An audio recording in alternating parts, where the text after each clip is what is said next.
So I know that there are a few more people who are coming to join us, but I wanted to start by thanking everybody for joining us today for this special webinar that we have. As you know, it's a very tough time for First Nations people that are across the country. So we can see you in the chat, but I'm going to throw to William to do an acknowledgement and to welcome you before we launch into the presentation of the report. Yeah, thanks, Jane. Firstly, I want to thank everyone who's attending today for coming. It's important. It's important in how we look to the future in regards to our data and information. But welcome everyone from the. I'd like to pay my respects for the traditional owners of Mparntwe, and we have a few who are on Children's Ground Board and working for Children's Ground. So welcome everyone, and yeah, let's have a productive discussion about things. Thank you. Thank you, William, and sorry for that clunky start, everyone. I think William and I both thought we'd be able to see all your beautiful faces, but that's not how the setup is. So my apologies for that. We were just sitting here chatting while we're waiting for faces to emerge. Look, I do want to, obviously, before we go into the report, recognise that there's, you know, a breadth of sadness across First Nations communities in the wake of the referendum, and it's impacted people differently. I expect that there'll be some questions about that today, and that's completely fine. So the format of today is that we're going to present to you some of the findings from our impact report, and then open it up for some questions in the chat that we'll respond to as best we can.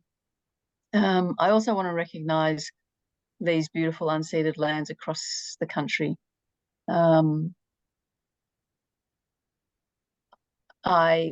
I think a lot of people are probably surprised at the level of response in the referendum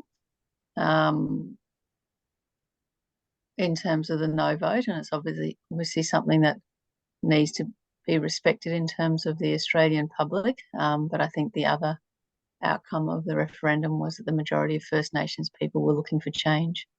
I also want to recognise the grief and loss that continues in our communities. At Children's Ground alone, in the last 3 weeks we've had, and in the last 2 days, we've had 2 people pass away across the community, and then another about 2 weeks ago, so, or a week ago, in fact. So our families are deeply affected day in, day out by grief and trauma, and so I think that the advent of the and the outcome of the referendum, I think, strikes deeply for a lot of people, that, you know, and the response has been quite broad across our community. So we have a few people who were themselves no voters in favour of more sovereign rights of First Nations people, but the majority of people within our community were voting yes, and the impact on some has been pretty devastating, and for others it's particularly those in community who I think probably don't ever see or feel the impact of the political system in any positive way, just sort of woke up and kept going. So what is overwhelming is everybody walking together and moving forward in the way that we have at Children's Ground, and more than ever, the referendum shows how important the work is for us at Children's Ground. William, I guess, 15 years ago, just said to me, Jane, you need to write up something, put together what we know works. We'd worked together for quite some time. At that point, we were very well aware that the system was completely broken and creating great harm and damage to the people that we know and love, and First Nations people across the country. And so we established Children's Ground as a systemic response to that. We're very pragmatic about the reality because it's something that we see and feel every day. And through the vision of the elders, through the vision of William and others, we established the framework of Children's Ground not as a program, not as a project, but as a long-term systemic response, an alternative system that we know and believe absolutely can work. And back then it was based on our experience, our expertise, and on the evidence base from around the world.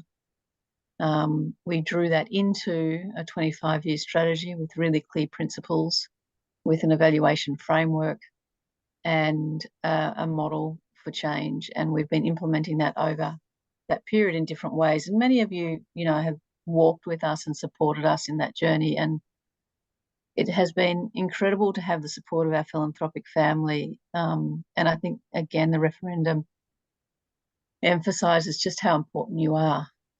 You actually have enabled us over the last 10 years to take a vision into a reality. And this report is one more step in the evidencing of that. And that's why I'm giving the context, because understanding this report is understanding our context. We are here for the long haul. We are not here as a program. We are here to affect systemic change. We are here to affect long-term outcomes that are sustainable within First Nations communities, designed, led, driven by First Nations communities. And each time we publish a report, it is talking to you about where we are in that journey. So some of you know that we have been, this has evolved, and some of you have been on this journey for quite some time, from a vision into a reality. And some of you are more recent into our journey. But every single one of the greatest, one of the most important parts of our strategies is the collective capability of our philanthropic partners to achieve systemic change. In the same way that government has silos, often in the space of philanthropy, it's project, time-limited, short-term. For those of you that support Children's Ground, you've committed to a collective investment model that, by virtue of that, provides the capability for us to mobilise those resources into a long-term and deep strategy for change. And I hope that you have had time to read the report, and I really hope that you feel pride, in what you are enabling. And I think, I've had people say, "Oh, we're really surprised the Northern Territory voted the way they did." I think the referendum also shows what we're up against. Where the sentiment of the country is, and that it will be a long time before First Nations people, and we are saying very clearly this is not a failure of the Australian people, but a failure of the political system and the way this referendum was run. So it's not a comment on the Australian people, but sadly for First Nations people, the number of people have said, I don't want to go outside, I don't want to walk down the street because I don't know who supported us, I don't know who my friends are, I don't know, I can't trust anything anymore. So even though we can analyse this and understand it from the context of a poorly run referendum on both sides of the yes and no vote, the human impact for Aboriginal people is very deep. And I think it shows the context in which we're trying to achieve change in this country, and that we're pushing against a tide that still has a long way to come before it fully recognises and endorses the rights and voice of First Nations people. So in saying that, I do want to now move to the report. When I read these reports, they fill me with hope and joy. This one was a bit harder because we lost MK, and you all read that in the first part of the report. It has been deeply, it's impacted us deeply. For William, for me, for our families, for those of you who have met her, for those of you who did not, she held over 65,000 years of knowledge. You know, the continuous passing down of that knowledge, and she held it with a power and an integrity that is really, really hard to explain. Her passing is huge for us at Children's Ground. She was the person we would all go to sit with. She was an incredible strategist. She was brilliant. She was a brilliant thinker. She was obviously incredibly talented as a multilinguist and teacher, and you know, all of those things, educator. But she was absolutely one of, like, you know, some of you will have heard me before. She, by a country mile, the most brilliant person I have ever known in my life. So we've lost, you know, an incredible cultural authority and a brilliant mind and an incredible human rights activist in this country, and somebody that, you know, nationally people won't really know, but the depth of this loss, I can't think it can't be overstated. So, you know, she did have a state funeral, and it was a beautiful state funeral. Over 1,000 people came to that, and she passed. You know, MK for Everything still lived in a very incredibly overcrowded house, and life was tough every single day. And every single day she would just wake up with an incredible positivity and joy. And what was gorgeous was that the day before that, we'd had a huge celebration at Children's Ground, and she was surrounded by everyone she loved. She welcomed people. She sang everybody out into the evening. And it was an incredibly positive time in her life. And the next morning, she passed away. So, on that day, we were recognising our elders for NAIDOC, as the NAIDOC theme. So, yeah, for those of you who met her, for those of you who didn't, know that her legacy continues through everything that we do. Obviously, William, incredible Elder of the Year, incredible recognition for an incredible man and an incredible leader who's very humble, has never been about himself, has never been about individual accolades, has always presented to me and has led, you know, along with MK, the very foundation of who we are, which is about the voice of others. All of us were thrilled at Children's Ground that he was honoured nationally, and we hope that, you know, we can sort of elevate his voice a little bit in the next 12 months while he has this position. So a massive congratulations and recognition of William. No worries, William. We're focusing a lot on the National Decade of Indigenous Languages, United Nations. It's really fundamental. We've also put out another report, which I would really, really, really encourage all of you to read, which is the MK Turner report. We will release that. You know, we did release it publicly, and it was released 2 days after MK passed away. But we worked on it with, you know, and she worked on it with us for 4 years, and it is a very important document because it represents the First Nations worldview in terms of education reform in this country, and what is needed for us to create an effective and functional First Nations system of education that our children, our First Nations children, will succeed in. It brings in the international evidence base, including a fantastic report from the World Bank a couple of years ago, where the World Bank themselves have put out a paper called Loud and Clear, and they make it very clear the economic outcomes are so importantly driven by the rights for children to learn in their first languages for at least the first 6 to 8 years of their life. So I encourage you to read that. You know, this is not Children's Ground. This is what we know to be the international evidence base. It's supported by the World Bank in terms of economic outcomes.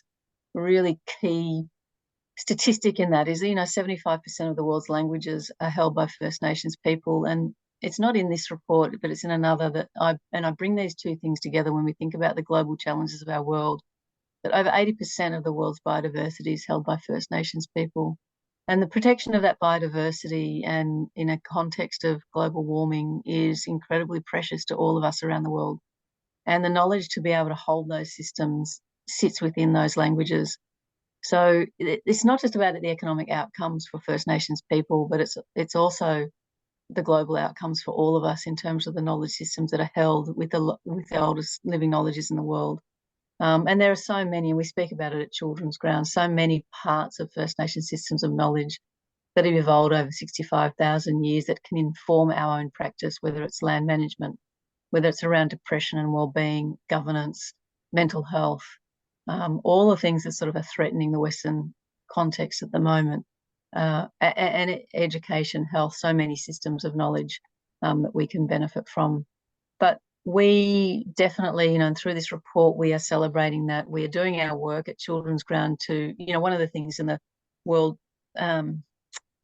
in that report by the World Bank, was the need for nation states to invest in every single language, even if they're small, and to develop and resource the learning resources, because so many of these languages are oral. So when you go and you want to create literacy, and literacy comes best from people's first languages into their second, we need to develop the written literacy resources and the other literacy resources to enable proficiency and MK and the KPI for us at Children's Ground is for children to be excellent in their first language and excellent in English. And currently kids are weak in both. So we are actively developing resources, and you see in this report this fabulous celebration of our music and some of the books that we've created, and really trying to spread that word. So we're sharing that publicly, but we are also embedding that in terms of our literacy resources. I want to thank all of you for jumping in on Wear It Yellow. It was absolutely spectacular, and it was a massive leap this year. And I think it is something that nationally Reconciliation Week will go bigger and bigger, and hopefully build the name of Children's Ground, but also engage people in First Nations truth and knowledge and a learning across our country around the value and brilliance of First Nations people. So we, the next part of the report, we just talked to, and Jen's going to talk to this more, and I might throw to her now to talk to some of the statistics, where we're at, where we are from a percentage point of view. Obviously, our strategy is to implement the full Children's Ground approach within 3 regions and to evidence that over a 25-year period. So we're not at full approach, but we're getting closer and closer in Central Australia. West Arnhem has been a sort of a slightly different journey, and we're only in one small remote community, and that is its own little model that we're looking at internally, really, and we'll share that stuff. But it's a very small homeland community. There are over 500 communities of less than 200 people in the Northern Territory. The governments have always found it difficult to know how you deliver in terms of economies of scale. So part of our work is to understand how you deliver the Children's Ground approach within these contexts. And then the third region is Darwin, which is emerging. So I'm going to invite Jen to come before we celebrate some of the other things that are in this report, just to talk to some of the statistics. Thanks, Jane. Hello, everyone. My name's Jen Lorains, and I'm the Director of Research and Evaluation with Children's Ground. I'm really pleased to be here today and to talk through some of the numbers, but also some of the bigger context of the numbers. We always present our numbers alongside experiences and stories from delivery in and with communities. We know that numbers alone can sometimes be reductive, but they're also really necessary to collect because they're an important part of our longitudinal evaluation. They're also used by communities to inform their planning, their engagement, and their monitoring of how things are working at Children's Ground. So I'm going to talk briefly about what we're seeing in the numbers, and then William's going to jump in as he wishes and sort of talk a bit more about what these numbers mean and look like for people on the ground. So you will have seen in the report that we've had a slight increase in the number of children, young people and families engaged in learning and wellbeing. That includes on country, in kids' first languages, but also in community hubs where they exist. Between semester 1 of this year and semester 2 of last year, we saw a slight decrease in people engaged in health and wellbeing, and that's likely due to a period of uncertainty with our health funding, but also indicative of what's going on in some of the communities. We've maintained our engagement with community governance and also with First Nations employment. And we saw an increase in the number of kids and families engaged in cultural and creative learning, wellbeing and development. It's always important to look at our numbers in the context of our growth and also in the context of what's happening within each community. In terms of our growth, as Jane referred to, between semester 2 of last year and semester 1 of this year, we've largely maintained the percentage of delivery of the full Children's Ground approach in each region. So this means that we wouldn't expect to see significant increases in engagement of children and families. But we also saw periods of hardship and ongoing loss and grief and sorry business, as Jane also mentioned. And in the communities we work with, they're quite small, so these impact everyone in communities. The ongoing sorries definitely impacted our engagement numbers, particularly with people needing to take time away from work and learning for sorry business and cultural responsibilities and funerals. Each quarter, our staff look at these numbers for their community and their region, and they unpack the data to understand what the numbers mean for them. This is also a process we call ground truthing of the data. So, you know, it's where we might pick up any small errors in the data and then go back and clean those up. So the communities are looking at their engagement in each of the key areas of Children's Ground and looking at areas where there might be lower engagement than expected, and who are those people and how can we work with them to engage with Children's Ground in whatever way they can. William, do you want to jump in and talk about what some of these numbers mean for people in communities? Very much so. In regards to the statistics that we are achieving, to be quite honest, we are achieving a lot better than most agencies who receive a lot more money than we do. There's most agencies who and organisations who have access to governments a lot more easier than we do, and that's one of the reasons why the Voice was imperative to be the yes vote. But at the end of the day, the results are different. But having said that, I mean, all we can do now is dust ourselves off, get up and move on. And Aboriginal people are resilient in that regard, but it is tiresome and it's hard work. But with the support that we have from the people who fund us, I mean, it enables us to keep going and to keep trying and to keep proving that that the empowerment of people is the only way that things will improve. And statistics and numbers and whether it's qualitative or quantitative, people live those sort of lives. It's a lived experience. It's not just something we can put down on paper. People feel this. They feel empowered.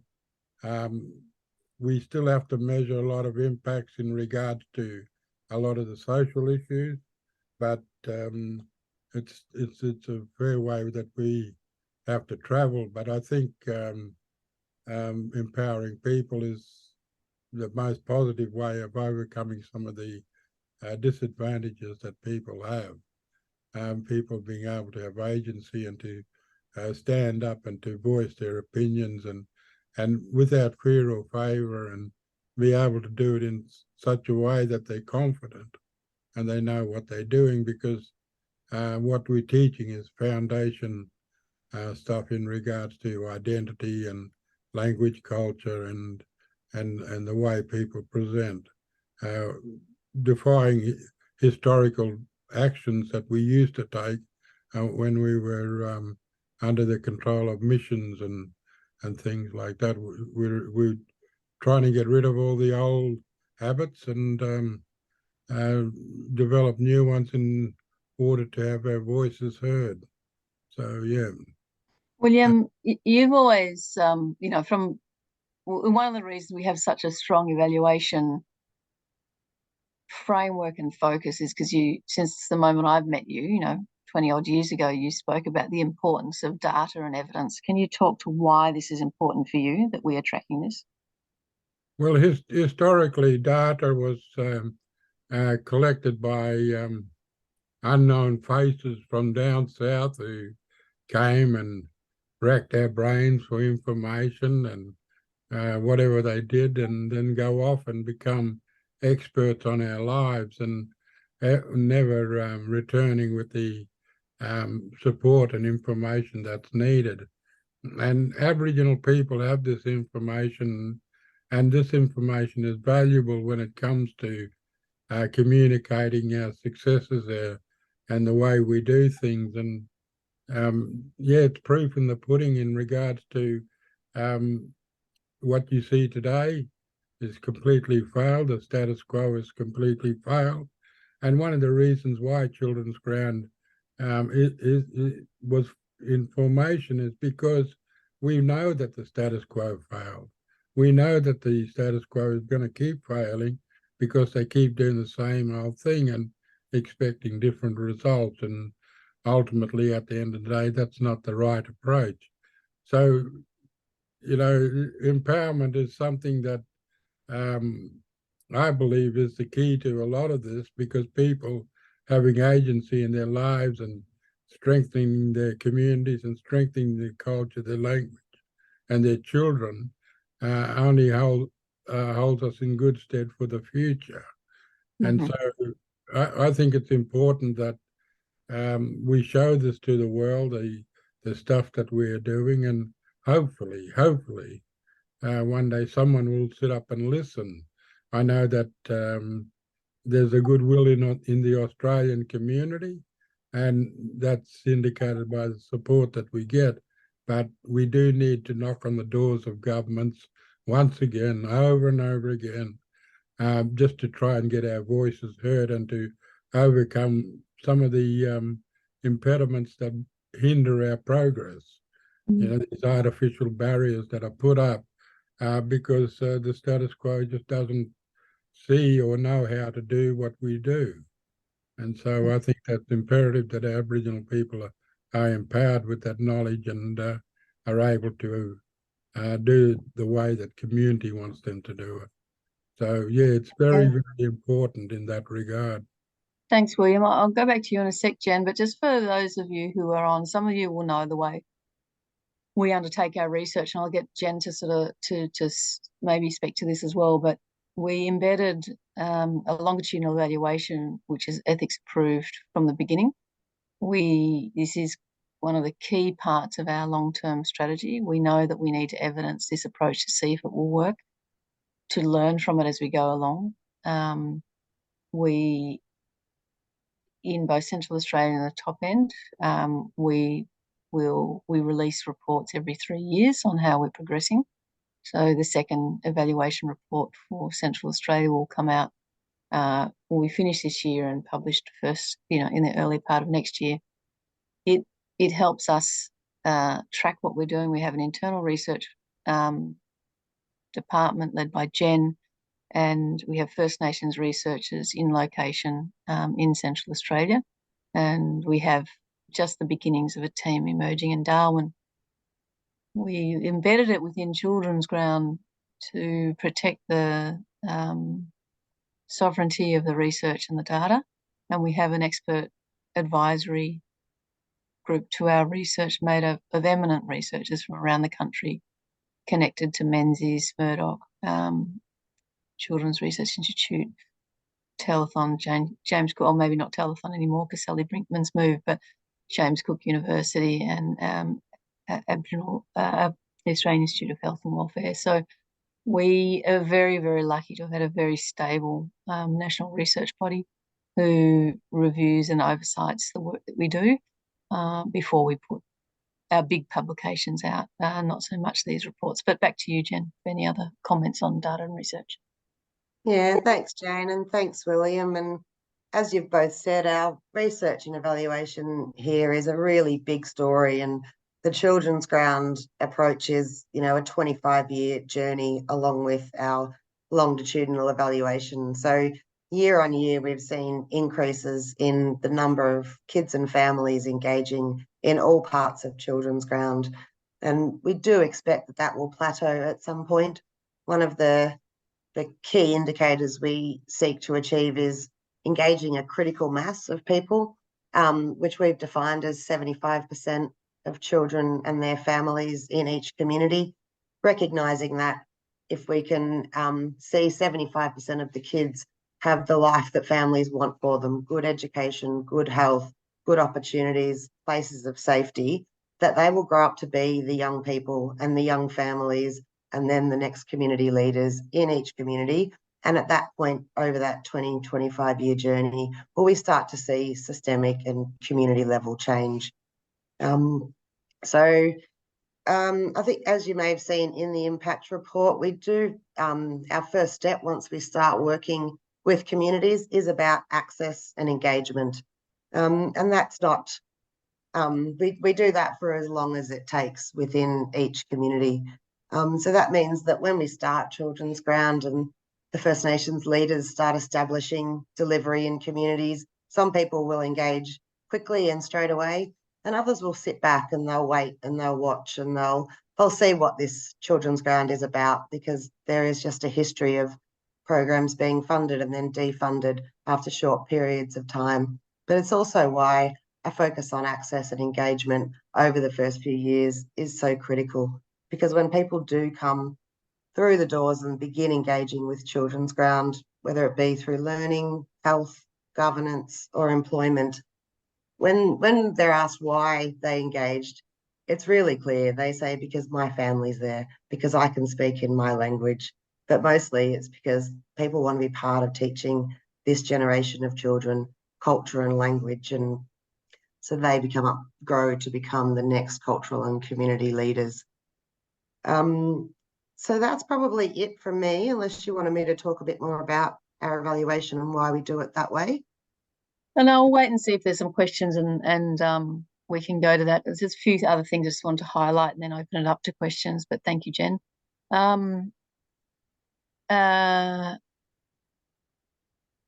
So, and just finishing that particular area, one of the great things that we're seeing, if you look at the sort of key closing the gap indicators, is the key areas of impact for us are in kids engaging in learning. And we start from early childhood and then we grow. So a lot of people think, oh, Children's Ground's early childhood, but actually it's just the beginning of our educational journey. We don't want to start after kids are already struggling. We want to create those foundations so the learning journey is successful and that we're not playing catch up. So we now have a generation, we have our kids who are, 5 and 6 and 7, and some of them have gone off into mainstream as we build into primary, but who their reality now is coming to early childhood, surrounded by their families who are working. They don't know anything else, and that there are environments of safety that value who they are, that honour who they are, where their emotional, social, cultural, and learning safety is intact, and that is amazing to watch. So one of the exciting things that you'll see in the report is that we've started our primary learning on at Mboorak and Arpip. So that's just with a few outstations north of Alice Springs. And it was what the old girls said from the beginning they wanted. So if you go back to the first referendum, at that time First Nations people were still not allowed to be on their country. And then in the 80s, 70s and 80s, with self-determination and people moving back, people were allowed, or some people were able to find and return back to their homelands, and they had tiny little, what we call excisions in country, usually from pastoral stations, where they could create their homelands. So we have a number of people that have access back to their homelands, but when they did that in the 80s, there were no other resources put in there. There was no education, health, or anything. So people could go back to their homelands, but housing was poor, access to anything was poor. So the old girls were like, we want education, we want primary education in our homelands, because for our kids to live out on country, for them to get to school, they're up at 6 o'clock, they're driving an hour and a half in the bus, they're coming home late, they're exhausted, and often, kids might not be there, or, it just made it very difficult. So part of our 20-year approach for those homelands is to secure those access, as Jen said, to those resources for kids to be able to learn on their country, in their homes, and to develop the social and cultural capital in those communities. So it's massive for us to be able to bridge from early childhood into primary onto those countries. And we're doing that in partnership with Yabrunya School, a little bit similar to what we did in Jabiru, have a partnership with a mainstream school that enrolled the kids, and then we teach the kids, or we do some of that in partnership. So it's hugely exciting, and we expect that to grow into 2024. Early years is still fabulous. The learning is a just incredible gateway, important gateway into lifelong learning. And obviously we centre first cultural learning, and then we bring Western learning behind that, or alongside that. And we have this incredible team of First Nations and Western educators. And you see, you'll see in the report some fantastic sort of examples of how the integrated model of Children's Ground that doesn't silo education health comes together through learning around bush medicines, through smoking ceremonies, through the integration of early childhood strengthening and learning in everything that we do. So it is, if you imagine Children's Ground, it's sort of almost like a way of life, First Nations worldview, way of life of delivery of an integrated approach that founds and uplifts First Nations empowerment and decision making. And we're seeing the sort of outcomes and engagement across a number of areas. And the other side is employment, is in terms of the Northern Territory, where employment of First Nations people has gone down. We employ an incredible number of First Nations people, so 121 across Children's Ground. And most people had either never worked or were not working at the time of employment. So that's a huge part of what we do, that economic well-being. We know the evidence base internationally is that a child will do better at education if one of their parents is working, and they'll do even better if two of their family are working. So, and that's just not in First Nations communities. So we know all of the evidence that sits behind the work that we do, and that is they are the same KPIs actually that our First Nations leaders set to Children's Ground from the beginning for our evaluation, that families walking alongside their children was a key KPI that they had also. So we're seeing great,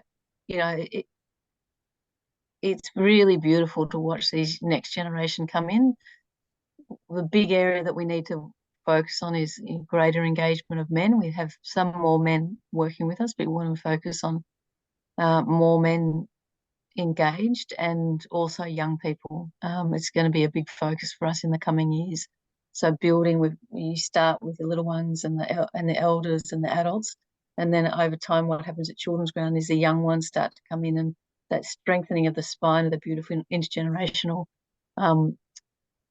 life of First Nations communities really starts to find its place again, and there's so much pride when young people get involved. So we're starting to see that now, more and more young people wanting to get involved.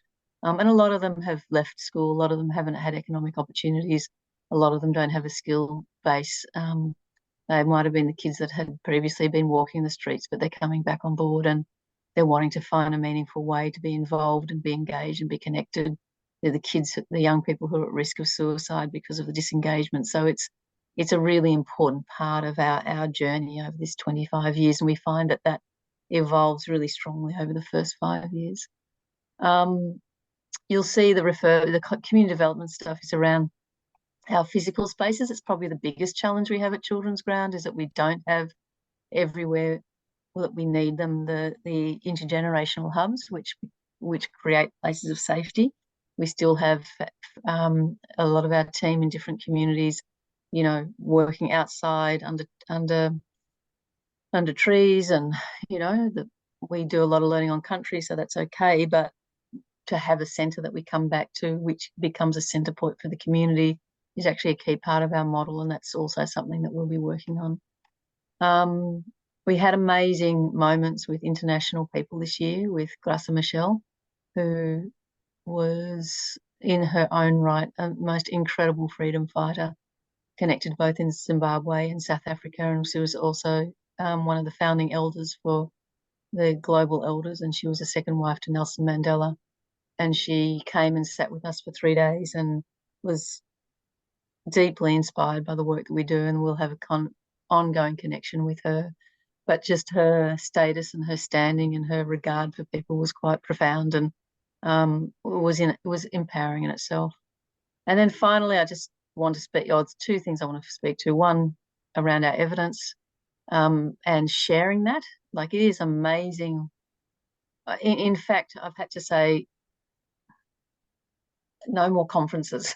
You know, the number of conferences that we're being asked to go to, the number of staff who have had the opportunity to present and to build their leadership and their voice, but it's incredibly expensive to get people to conferences. But the empowerment people have and the response to Children's Ground is quite incredible, and it's built our reputation and national profiles, allowed us to share the work that we're doing. And you know, Edmund and Mitchell, you know, went off and did one in Adelaide, these two beautiful young men, and all of our First Nation staff say, you know, at the end of every time we speak, people come to them, countrymen come and say, we need Children's Ground. That's what we want. That's what we want.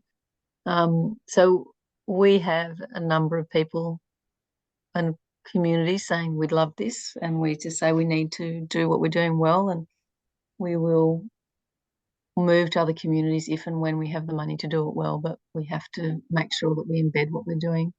But the conferences are incredible, and sharing our voice and story. And then obviously we had the whole of the Alice Springs roadshow this year, which was pretty devastating.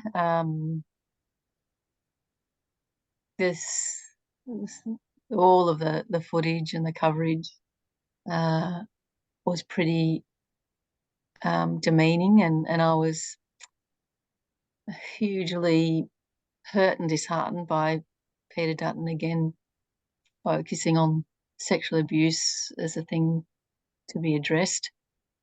Absolutely, you know, we put out a very strong statement at the time that the issues in Alice Springs are real. We feel it every day. We watched this coming. If you've got a majority of people who are living under the poverty line and with massive social stress and economic stress, and that percentage is increasing, there's going to be a tipping point, and you have a number of young people who have been failed by the system of education and have fallen out and have very little to look towards. They're struggling, and the issues are real. There are real issues of family violence, and it's something we deal with every day, but it's not what defines First Nations people. And in presenting it in a way that it gets presented without being honest about the strength and the power and the vision of First Nations people to lead change and wanting change. And it's always been my experience, the leadership from within the community to deliver change.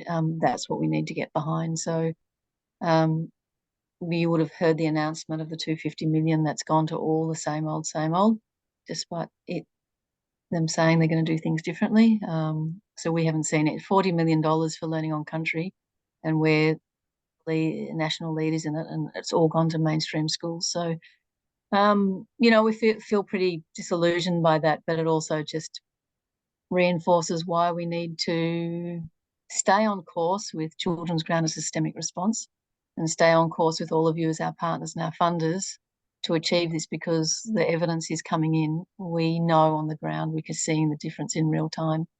And we're incredibly, incredibly grateful to all of you for your support in what we do.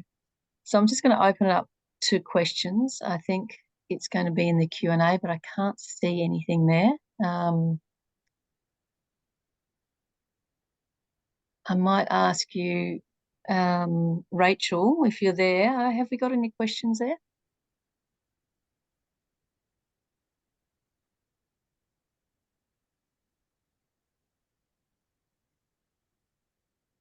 No, he hasn't, eh?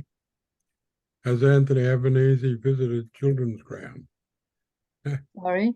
Has Anthony, sorry, I can't quite find them. Has Anthony Albanese, here we go. No, he has not.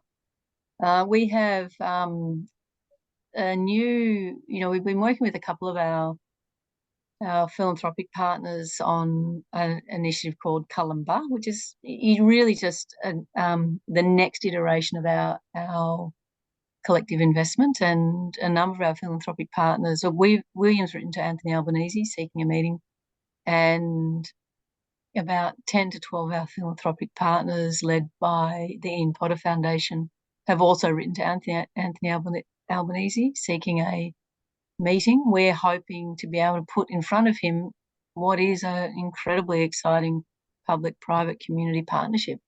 Our philanthropic collective team is just extraordinary, and we believe that this is an incredible model to be able to put to the government as a leading model, where we through our collective partnership, we're able to bring money to the table. Currently it's 50-50 between philanthropy and government. We would like to see government put in 2/3 and 1/3 from philanthropy, so that we can get to the scale we need for full implementation of the Children's Ground model. And at $11,000 per person per year, what we do is quite phenomenal in terms of the cost benefit, and we have a full cost benefit analysis been done. So we're waiting to see. Yeah, when you consider that $11,000 in comparison to $150,000 to lock up a child in detention centre, or $50,000 in regards to out-of-home care, it's a big difference. And economically, it's far better to invest in empowering people and giving people agency than to locking up kids. I mean, the whole thing is about strengthening the foundation of those kids so they're less angry, they're more empowered, and they're more confident to springboard off into mainstream society in regards to whatever they want to do. That's the approach that we take, and Children's Ground is just exactly that. It's an ancient way of doing things, but a lot more palatable to the people that we work with, because it's their culture, it's their language, it's their country, it's them that have ownership of it. And I think, Ivana, you've asked that question about why do you think we achieve more with less money, and I think that's it. Is that it's not a program too. It's a system of the people, and so when you embed it within the life of community, the engagement is owned by people, the successes are owned by people, the failures are owned by people, the learnings are owned by people, and kids come because, as Jen said, one of the things that we find is that there's an incredible connection between families working and kids engaging. The more families work, the more kids engage. The more kids engage, the more families work. Sometimes it's a bit of a chicken and egg. But one of the greatest things that I hear from our team and our First Nation staff is what they enjoy about being at Children's Ground is that they can be themselves, that they can be Aboriginal. And that's a really hard thing to measure. Empowerment is a very, very hard thing to measure. Safety, and that's your cultural safety, is a hard thing to measure. But as long as we hold that for our First Nation staff, that they can come into work and they can breathe. If you think that First Nations people in most contexts outside of their own families are having to navigate a system that they have no power in most part of the day, for our staff to be able to come to work and feel empowerment is incredibly important, and then that drives change. Jane, can I just add to that, that I think it's a great question, and, it made me think, because, as a non-First Nations person working at Children's Ground, you are walking alongside and behind our First Nations leaders and families and communities, and there are different ideas of timeframes and different ways in which things are achieved. So it actually can take longer than it could in, you know, a non-First Nations world. But I think the empowerment and the ownership that you described is what makes it what makes it work, even though it can take a bit longer at times. Just wanted to add that in. It's just a reflection from the question. Yeah, thank you. Yeah, there's another question about the integration with Western education. What we do is we actually deliver education within the Children's Ground educational approach. So no, we're not a registered school. Yes, we have our own curriculum, which has been developed and endorsed and driven by First Nations people. And we have standards that we set. But if you, for example, take a biology lesson, so I would say that a lot of our kids would know anatomy, you know, in primary school better than most primary school kids. And why? Because when we go out bush and, you know, as happened recently, you know, we did a learning on country out bush the other week. So the men have gone and caught the kangaroo. So they're learning around the cultural protocols around that, because there's all sorts of protocols around that. The men cook that up in a particular way, and that all comes through governance system of law to land and connection. But when that kangaroo is cut up, it's cut up with the kids and with the families, and everything is seen. So everything is shared and everything is used, from the intestines all the way through. And so those kids are learning in real time about every single part of that kangaroo and the internal systems of that kangaroo. So we can translate that back really easily into a Western education context. So that's just a translational education example that I use, that we will always look to see how we centre ways of life and knowledge, and then bring that back into a Western education context. So you can then have multi-languages around anatomy. You can have, you know, knowledge, you know, that transfers from a kangaroo to other animals to, you know, so that learning process then starts from actually early childhood. So little ones are watching that all the time and understanding it.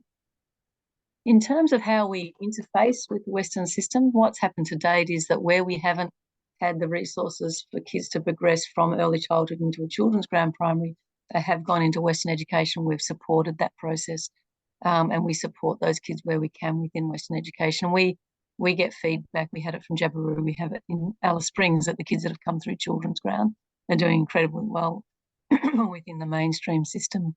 But our aim is to continue a pathway of education through primary and secondary that centres First Nations knowledge and language plus Western skills base, and to build that along the lines that will be complementary to Australian curriculum, but actually honours First Nations curriculum.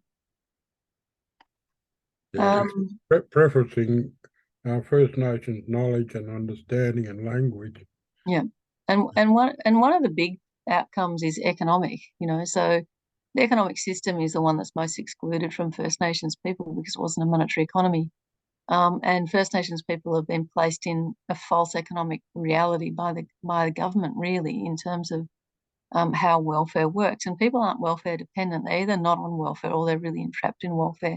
So creating economic independence requires an economic literacy, which we also want to run through from early childhood all the way through, so that on exiting a Children's Ground educational journey and wellbeing journey, these kids, the young people, and there'll be young men and women at that point, they have absolute empowerment. They understand the way that Western economic system works, that they have not had to compromise who they are, where they belong, their connection to their language, their culture and their knowledge, because that is the most centering thing. First Nations people are born with a responsibility to country and land, and that has to hold all the way through while building the economics as well. You have two questions there. Sorry, yep. You have two questions. One from Kaya from. Yeah, I was about to go to that one. Yeah, yeah. Yeah. We would love to be right across Australia if we had the bandwidth. If government and people who are in power to be able to fund us, we'd love to be that. But ultimately, at the end of the day, we're restricted to where we are at the moment, even though we do have Western Australian people on our national board who advocate very much and agree with what we do. In fact, there's many models that have tried to or come close to what we do. And so we encourage that. That's probably the right way to go in regards to other people doing what we do. I fully agree that Western Australia, all states, if they wanted to, Aboriginal people have it in their grasp to be able to do it, except the finances to do it is probably, there's no special bucket of money that in government that says, oh, this is for Aboriginal initiatives. It just doesn't equate that way. So we have to compete with the mainstream contenders, and sometimes we lose out on that. But we keep getting up and we keep going. We're not diminished despite the outcomes of the referendum. We will keep going. The other question there too. Yeah, so William, before you go to another question, just on WA, we have had discussions also with a couple of communities there, and where we think WA would be a great place for Children's Ground, either as a model where we support community to achieve this, or whether we work directly with. So would love to talk to you, Kaya. If you wanted to have a chat after this, please feel free to reach out. Sorry, William. Yeah, the other thing that I wanted to say is that in regards to other children, you got there that, sorry if this was covered with your integrated education in a school. Are there opportunities for Western kids to be part of the system in the future to expand their understanding of First Nations culture? I'm sure there are bigger priorities at the moment. There is, but we do have a lot of visitors who come up and they bring their children with them. And those children are so empowered. They love what they see. They totally enjoy the experience. And sadly, that's one of the big deficits of the referendum was there was not enough Australian people who really understood the plight of Aboriginal people. And that is because they don't have contact with us. They live their world, they live their lives in Sydney, wherever, and forever and a day they don't see an Aboriginal person. They don't know the story of the plight of Aboriginal people and the process and the brutal process of colonisation.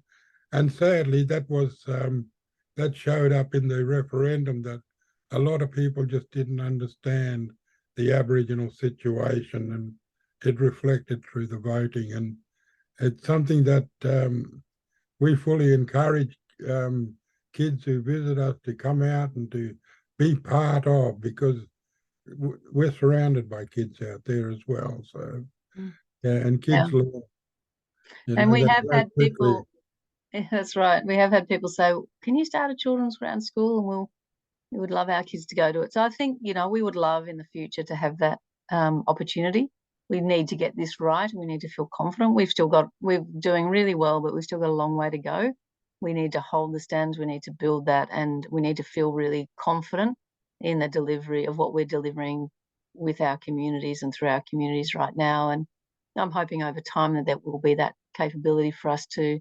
We have a lot of requests, but we really need to make sure what we're doing well right now, because this is, as you know, this has been intractable, and we responded, I guess, internally to the referendum to say it is why Children's Ground is so important. It must work, and it will work, and we must put our heads down and ensure that this becomes an alternative option that can create real change into the future. So hopefully one day, but yeah, as William says, we do love people coming up. I'm conscious of the time, we need to wrap up. I again want to thank all of you. You've been incredible supporters and partners of Children's Ground over both short and long time, and we cannot do what we do without the people who walk alongside us. We consider everybody who supports Children's Ground part of our family, because this is a collective. This is a collective effort. So I hope you've enjoyed reading the impact report. Next time, we hope to take you a little bit through Zoom onto country to see and talk to some community in real time. But to be honest, there's a few people who have dealing with sorry business and who are feeling pretty flat after the referendum. So we just thank you for joining us today. William, would you like to close out? Yeah, just I'd like to say, you know, that as the National Elder of the Year, I say to our people, we are not diminished. We will remain proud. We will get up and we will continue, as always, to raise our voices with dignity and inclusion. We will continue in the footsteps of our elders, and our strength for First Nations people's lives in our land and our people. This does not change. We will continue to walk with all Australians towards the justice that we all want for our people. So thank you, and thank everyone for attending today. It's just overwhelming to see the support is still there, and I thank you for that. And yeah, thank you. Best of luck. Thank you, everybody.